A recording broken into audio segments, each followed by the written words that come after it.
सही बच्चों को नमस्कार। हम बात कर रहे हैं सिंगेस कोऑर्डिनेट ज्योमेट्री की, जिसके चैप्टर 2 स्ट्रेट लाइंस की हम बात कर रहे हैं, जिसकी कंसेप्ट एप्लीकेशन एक्सरसाइज 2.2 की हम बात कर रहे हैं। तो देखते हैं उसका नेक्स्ट क्वेश्चन। देखिए सेकंड क्वेश्चन क्या कहता है, क्वेश्चन को ध्यान से पढ़ा जाए। क्वेश्चन कह रहा है कि the centre of a square is at origin and one vertex is at 2,1, find the coordinates of the other vertices of the square. देखिए ऐसा नहीं कि जिस मेथड से हम बताने जा रहे हैं यही एक मेथड है, ठीक है। जैसे मान लिया कोई स्क्वायर है, ठीक है, और ये अब ये स्क्वायर दिख नहीं रहा की बात है, मैं स्क्वायर बढ़िया सा डिजाइन वाला बना देता हूं, बढ़िया सा स्क्वायर बनाता हूं। अगर बढ़िया से बना होगा तो हाँ, ये बना हुआ है इस कलर से। मान लीजिए ये एक स्क्वायर है, ठीक है। अब आपसे कह दिया जाए कि भाई सेंटर इसका मालूम है आपको, 0,0 समझने की कोशिश करिएगा, 0,0 और एक वर्टेक्स है 2,1, है ना। तो दूसरा वर्टेक्स तो हम निकाल ही लेंगे ना, क्योंकि ये मिड पॉइंट है। अगर ये x1 y1 हम मान लें और इसको x2 y2 मान लें तो x1 प्लस x2 y2 0 है, सेकेंड वर्टेक्स मिल जाएगा, ठीक है। अब ये वर्टेक्स कैसे निकालेंगे, ये वर्टेक्स कैसे निकालेंगे, इसका दिक्कत है। डिस्टेंस फॉर्मूला है तो लगाएं, तो ये थोड़ा दिक्कत क्रिएट कर सकता है, इसलिए इस कंसेप्ट को इससे नहीं लगाया गया, ठीक है। अब देखो इसको कैसे लगाया जाएगा। कह रहे हैं जो सेंटर है ना वो ओरिजिन पे है, तो हम इस डायग्राम को हटाएंगे। देखो ध्यान से, सावधान। मैं स्क्वायर फिलहाल बना देता हूं, मैं इसका यूज कर लूंगा। देखो कहते हैं इसका सेंटर ओरिजिन पे है ना, तो हम एक काम करते हैं, इसको एक्सेस पे ही बना लें। थोड़ा सा इसको टिल्ट करना पड़ेगा, थोड़ा सा इसको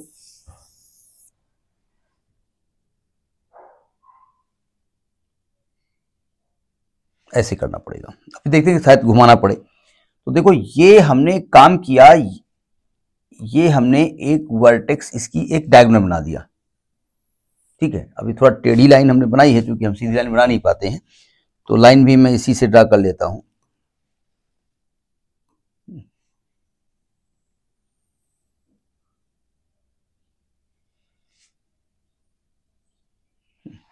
एक ये है लाइन, ठीक है, और एक लाइन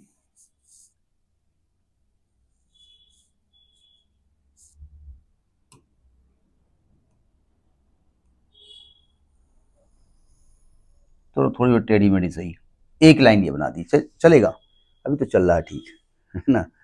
अब देखो इसका सेंटर हो गया, मैं ये हो गया 0,0, सेंटर हो गया 0,0, ठीक। और एक वर्टेक्स है 2,1, ये हो गया 2,1, 2,1 हो गया, है ना। अब जरा एक्सेस बना लीजिए, तो मैंने यहां से एक्स एक्सिस बना ली और यहां से वाई एक्सिस बना ली। ये एक्स एक्सिस बना ली, ये वाई एक्सिस बना ली। ये सेंटर है ओ, ये सेंटर है ओ, और ये है ए, ये है बी, ये है सी, ये है डी। अब हमको कोऑर्डिनेट निकालना है, सावधान देखो ध्यान से। अगर हम ये डिस्टेंस निकालें तो ये भी आर होगा, ये भी आर होगा, ये भी आर होगा, ये भी आर होगा। तो अगर हम ओ ए निकाले तो आर निकल आएगा। निकाल लेते हैं, एक एक काम करते हैं, फिर देखते हैं। मैं ओ ए निकालता हूं, तो ओ ए क्या होगा, डिस्टेंस बिटवीन 2 पॉइंट, तो डिस्टेंस क्या होगी, under root 2 minus 0 whole square यानी कि 4 प्लस 1 माइनस 0 होल स्क्वायर यानी 1, यानी आर की वैल्यू √5 आ गई। आर की वैल्यू कितनी आ गई, √5। तो आर जहां इस्तेमाल होगा वहां मैं √5 लिखूंगा। मैं इसको फिलहाल रब कर देता हूं और मैं अपनी जानकारी के लिए रख लेता हूं, ठीक है। अब हमको थीटा चाहिए, अब थीटा कहां से निकालेंगे, देखो ध्यान से। मैं ओए का स्लोप निकाल लेता हूं, मुझे सी कोऑर्डिनेट की चिंता नहीं है। सी कोऑर्डिनेट को मैं मान लेता हूं x1, y1 कोई जरूरत नहीं हमको। और हम जानते हैं ये AC का जो मिड पॉइंट है वो O है, ठीक है। तो हम कहेंगे x1 plus 2y2 is equal to 0। तो x1 इज इक्वल टू आ जाएगा -2, और इसी प्रकार से y1 की वैल्यू निकालेंगे तो आएगी -1। तो सी का कोऑर्डिनेट तो निकल ही आया -2 कामा -1। और वैसे भी मैंने सिमेट्रिक बनाया है तो बिल्कुल सिमेट्रिक करोगे, अगर ओरिजिन से सिमेट्रिक करते हो तो ये कोऑर्डिनेट दोनों साइन चेंज हो जाती है। तो सी का कोऑर्डिनेट तो निकल आया, ठीक। तो सी का कोऑर्डिनेट भी आ गया, काम खत्म। चलिए अब मुझे बीडी का कोऑर्डिनेट चाहिए। बीडी का कोऑर्डिनेट निकालने के लिए मेरे पास कोई जादू नहीं दिख रहा है, मुझे बीडी का स्लोप निकालना पड़ेगा। बीडी का स्लोप मैं निकाल नहीं सकता क्योंकि एक ही पॉइंट से होकर पास हो रहा है, तो मैं ओए का स्लोप निकाल लेता हूं, क्योंकि ओए के परपेंडिकुलर बीडी है। तो स्लोप ऑफ ओए निकालता हूं स्लोप ऑफ ओए, ठीक है। ओए का स्लोप क्या होगा, मैं m1 मान लेता हूं। तो स्लोप क्या होता है, y2 माइनस y1 अपान x2 माइनस x1, यानी कि 1 माइनस 0 अपान 2 माइनस 0, यानी ओए का स्लोप आ गया 1/2, है ना। और बीडी का स्लोप मैं m2 मान लेता हूं, यानी m2 जो मैं मानता हूं, ये मानता हूं slope of BD, slope of BD. और आप जानते हैं कि ओए बोलो तो या एसी बोलो, जो भी बोलो, और बीडी परपेंडिकुलर है, यानी ओए जो है ना वो परपेंडिकुलर टू बीडी है। इसका मतलब m2 की जो वैल्यू निकलेगी वो -1 अपान m1 निकलेगी, यानी m2 -2 आ गया।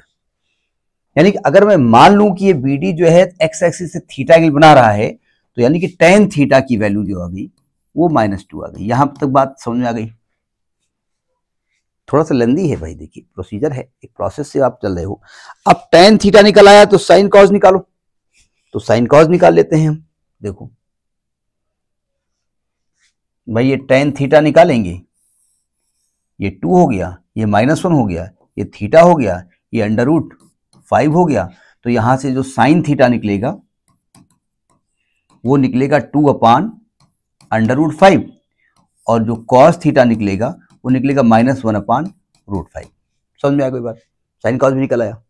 अच्छा ये r निकाल चुके हैं, तो अगर मैं b और d का कोऑर्डिनेट o से r दूरी पे इधर और o से r दूरी पे इधर, तो अगर हम कोऑर्डिनेट निकालें b और d का डायरेक्ट, ठीक है, coordinate of b and d, coordinate of b and d, तो क्या फॉर्मूला बताएंगे आप। इस ओरिजिन को मान लेंगे x1 कामा y1, ओरिजिन को आप मान लेंगे